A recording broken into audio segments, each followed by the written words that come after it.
মাধ্যমিক শেষ হয়ে গেল, এবার রেজাল্টের অপেক্ষা।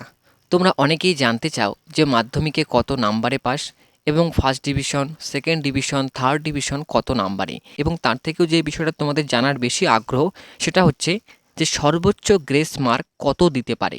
তো আজকের এই ভিডিওতে আমি তোমাদের সঙ্গে এই বিষয় নিয়ে আলোচনা করব। প্রথমত আমি তোমাদেরকে বলি যে তোমরা প্রত্যেকে এটা জানো যে মাধ্যমিকে পাস মার্ক হচ্ছে লিখিত 15 নাম্বার এবং প্রজেক্ট 10 নাম্বার।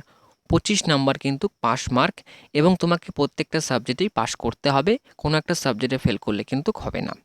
এবার বলি যে first division, second division, third division কত নাম্বার।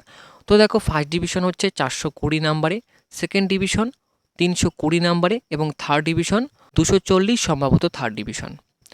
এবার আমি তোমাদেরকে বলি যে গ্রেস মার্ক সর্বোচ্চ কত দিতে পারে। তো দেখো, এটা কিন্তু নির্দিষ্ট আকারে বলা যাবে না যে গ্রেস মার্ক সর্বোচ্চ কত দিতে পারে।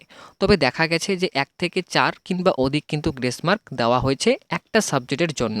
যদি একাধিক সাবজেক্ট হয়ে থাকে সে অর্থে কিন্তু সেই স্টুডেন্টটা ফেল করবে। যদি কোনো একটা সাবজেক্টে একটু সমস্যা থেকে থাকে, মনে হচ্ছে যে 1-2 নাম্বার শর্ট হবে, তাহলে আমি তোমাকে বলবো কোনো টেনশন করবে না, আশা করা যায় তুমি খুব ভালোভাবে পাস করতে পারবে।